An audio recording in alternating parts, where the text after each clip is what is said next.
Welcome back, friends. As you may remember, my name is Saliga, Zio Saliga. We're working on a curious case involving a message that God sent to a man named Isaiah 2,700 years ago. God promised that one day light would come into the darkness. The people who are now living in darkness will see a great light. The promise came true when Jesus, the light of the world, was born, and God announced to shepherds by filling the dark sky with angels and lights. He fills our hearts with his hope and light. But that's not all. Remember this? I am a friend from the future. That's right. Our futuristic mystery-solving partner showed us that this case is still unfolding. God's promise of light is going to come true again when God's kingdom comes to earth in the future. So, what do you say? Are you ready to uncover more? I know I am. Let's listen to the next part of Isaiah's message from God. You have enlarged the nation and increased their joy. So the promise here is for joy. But what is enlarging a nation all about? That means a group of people gets bigger. Maybe with some feasting? When I was at my Aunt Millicent's Christmas party recently, I feasted on some Christmas treats.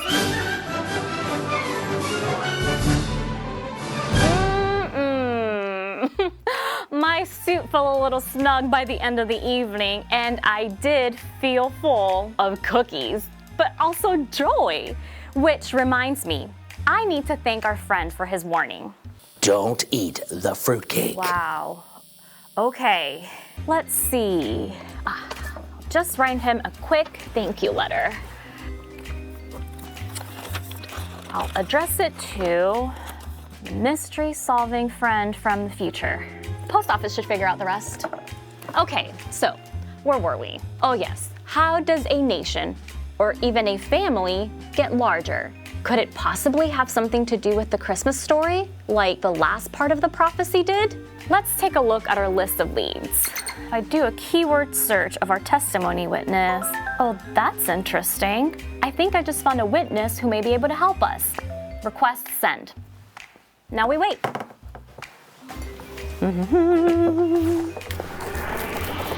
Oh, she's here. Welcome, doctor. Please have a seat. Thank you. Where's the patient? Patient? Yes, I specialize in delivering babies, but you don't look like you're having a baby. Excellent deduction. Actually, I asked you here to talk about a patient. Does the name Elizabeth sound familiar? White hair? Oh yes, how could I forget? That woman was ancient. I had never seen anyone so old have a baby. It was crazy, and it just kept getting crazier. How so? Well, if you've heard of Elizabeth, you've probably heard of her husband, Zechariah. He's even older. One day, he went to the temple to do his work as a priest, and when he came out, he couldn't speak a word. Nothing. I tried giving him ginger root, a saltwater rinse, but nothing could cure him until their baby was born. All of a sudden, Zechariah could speak again.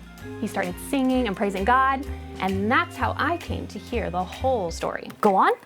Well, Zechariah said an angel appeared to him in the temple and told him God heard his prayer. He and Elizabeth were going to have a son. The angel's exact words were, "He will be a joy and a delight to you, and many will rejoice because of his birth." Zechariah and Elizabeth had waited so long to have a baby. Zechariah just couldn't believe it, and that's why the angel took his voice away, to show him that God had the power to do what he said. Amazing. That's it. There's the promise of joy I was looking for. Zechariah and Elizabeth's family got larger, and their joy certainly did increase, just like Isaiah said. It's true. Baby John brought lots of joy into the world just by being born. But there's more. Did you know that John was Jesus' cousin? Yeah. And when he grew older, John became a prophet. Honestly, real strange guy. He ate bugs. But they called him a voice in the wilderness, proclaiming that the Savior was coming. This is joyful news, if you ask me. Wow, this has been most helpful. Thank you for your time, doctor. I'll send you my bill. Now, if you'll excuse me, there are lots of babies waiting to be born. Good luck with your case. Let's update our case file. We know God's message to Isaiah promised joy.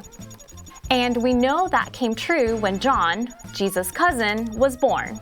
And that joy increased when Jesus came to be the Savior John was telling people about. But I have a feeling that's not where the joy ends. What I want to know is, how does God's promise for greater joy come true in the future? If only we had a futuristic friend who could weigh in. Ha! Right on time.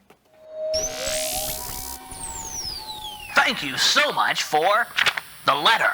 Oh good, I'm glad it reached you. It took a couple weeks, but that makes sense because I'm only a few weeks ahead of your time. Really? I guess I never asked. I just assumed you were thousands of years in the future. I mean, you brought the shepherd and the doctor here from the past 2,000 years ago. Well, time travel is a tricky thing. Going backwards is easy, but without someone to bring you forward, it's a bit harder. I've only managed to do jumps of a few weeks into the future so far. I see. Well, speaking of the future, any ideas how this part of the promise will come true one day? I've discovered a thing or two. You'll find a clue inside the box. Good luck.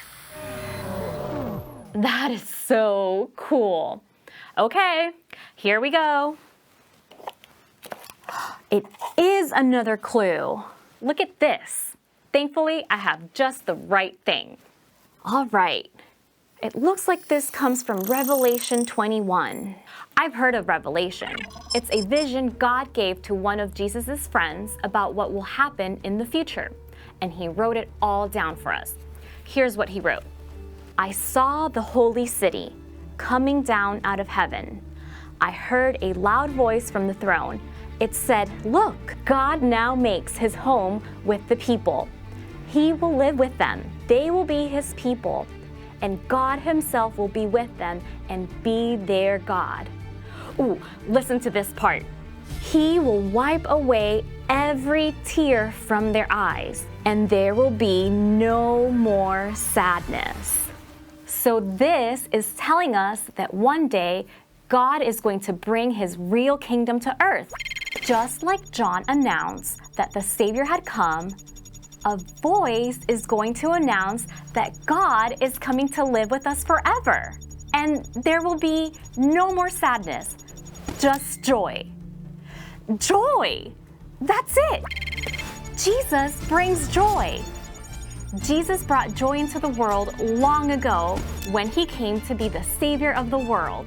He brings joy into our hearts today as we follow him. Though we still experience plenty of sadness too, don't we? We all go through hard, painful times, and it's okay to be sad. But because Jesus came, we know it's not going to be that way forever. Jesus is going to bring so much joy when he comes back with his kingdom, and there will be no more sadness then. That's the good news of Christmas. Well, what do you know? We did it! We solved another piece of the case. Isn't it amazing seeing how it's all connected?